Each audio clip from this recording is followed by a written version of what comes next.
Do you guys hear my bird? Her name's Sybil, and she just like repeats everything that she feels like repeating. So today I was talking with a friend, and she was telling me that she's interviewing these people. I will put the name of the hobby or career underneath. This profession or hobby is known as taxidermy. Someone who practices this is known as a taxidermist. Now, I don't want to lose you in the ethics of this. I personally am vegan, and I am not for any kind of animal cruelty. Some of these people actually work for museums, and maybe others do it for a hobby, and perhaps they could kill animals just to perform this what they feel is an art. The point of the story is not to just judge someone, but to go beyond your judgment and get to know the person.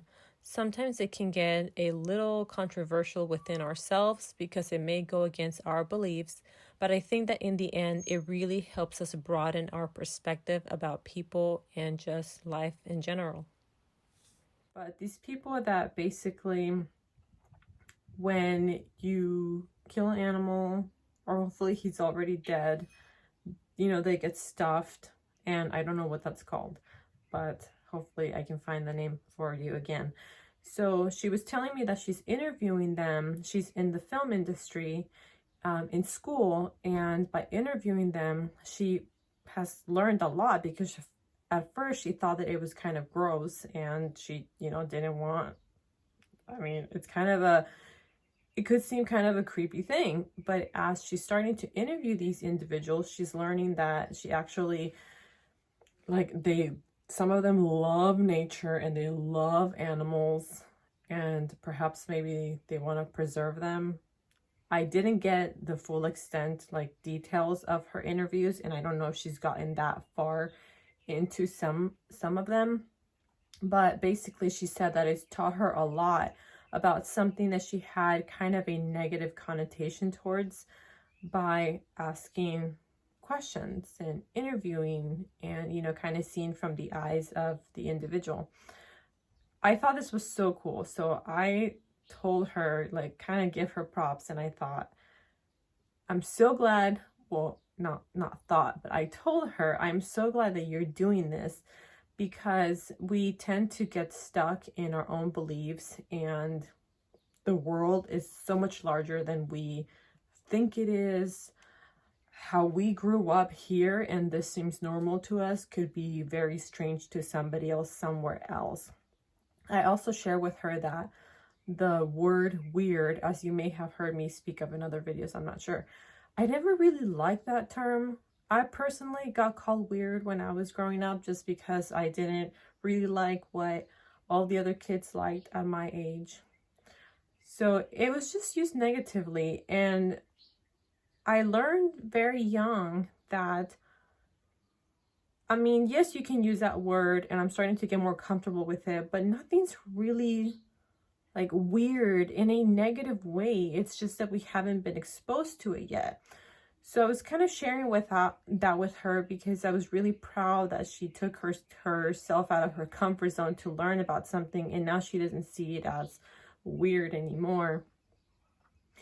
And I kind of wish that we could all do that, because it would lessen the judgment towards each other, towards other cultures, and just behaviors of people that may seem abnormal to us, but they're really normal to them.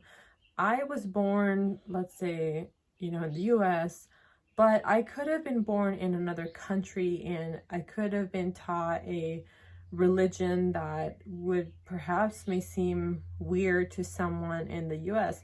So it just depends, like, where you are born, where you're raised, what you are being exposed to. If we go out into the world, and the more that we learn about societies, cultures, humans, there is so much diversity.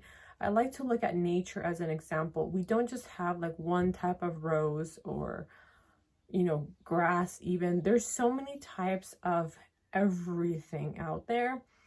but we tend to judge ourselves based on our differences, as if being the same would be cool, because it wouldn't. So it's our differences that really make this world juicy, that really make this world what it is, you know, just this vastness of everything in colors and plants and bugs, animals, humans. It's just so diverse and beautiful because it is different. So one of my personal quotes of all time, one of my favorite personal quotes of all time is, "Be curious, not judgmental." And I mean, what else could you add to that? Because there's so much to a person that what you're judging them for on the surface. And perhaps if you walked hand in hand with them as a child and experience what they might have seen, you would understand so much more and be less judgmental.